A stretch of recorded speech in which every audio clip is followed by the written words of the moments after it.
Un attentat à la voiture bélier fait plusieurs blessés devant le Parlement à Londres. Un homme a foncé mardi avec sa voiture sur des cyclistes et des piétons devant le Parlement à Londres, faisant plusieurs blessés avant de percuter une barrière de sécurité, une attaque traitée par la police comme un acte terroriste, un peu plus d'un an après un attentat semblable au même endroit.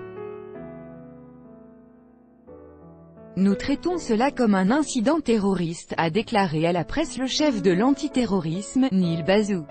Le conducteur âgé d'une vingtaine d'années et arrêté par la police, est détenu pour soupçon d'acte terroriste.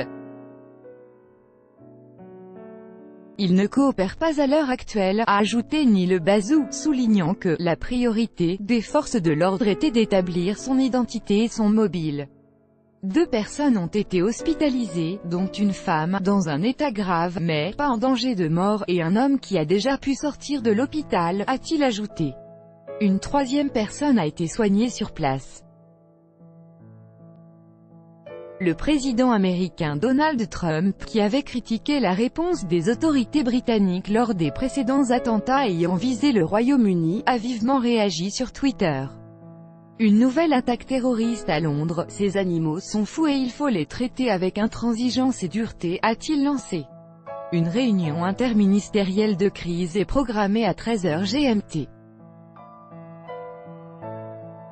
À 7h37, 6h37 GMT, une Ford Fiesta a foncé sur un groupe de cyclistes et des piétons avant de finir son trajet en entrant en collision avec les barrières de sécurité qui ceinturent le Parlement. Son conducteur, le seul occupant du véhicule, a été arrêté par les policiers présents sur place. Aucune arme n'a été trouvée sur les lieux, a précisé Scotland Yard.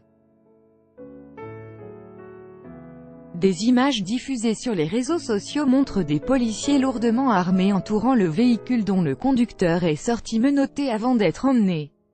Sur d'autres, on voit la police retenant l'homme, qui porte un jean et une veste noire. Il y avait une voiture gris métallisée, écrasée contre les barrières noires et de la fumée s'en échappait, a raconté à l'AFP un caméraman d'ITN, Donovan Parsons.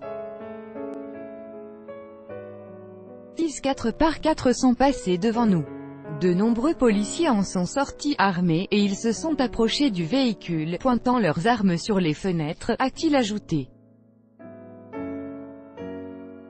Sur place, une dizaine de voitures de police et au moins 3 ambulances étaient garées, de même que des artificiers et des chiens policiers.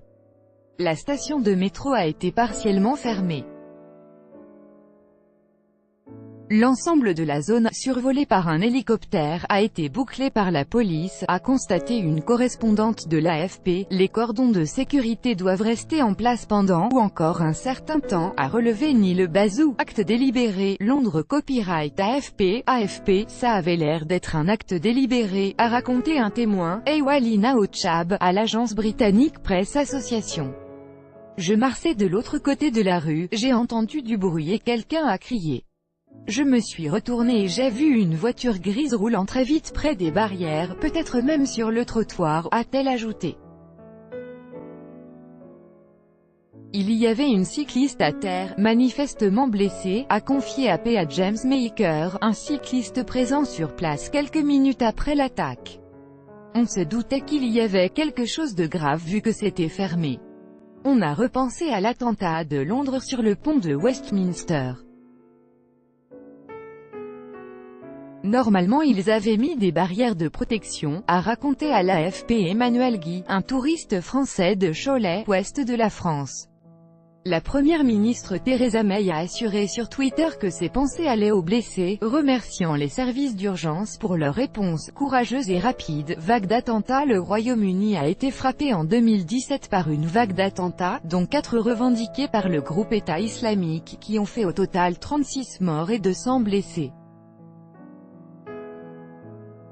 Le premier d'entre eux, le 22 mars, avait précisément été commis avec une voiture bélier sur le Westminster Bridge, qui mène au Parlement.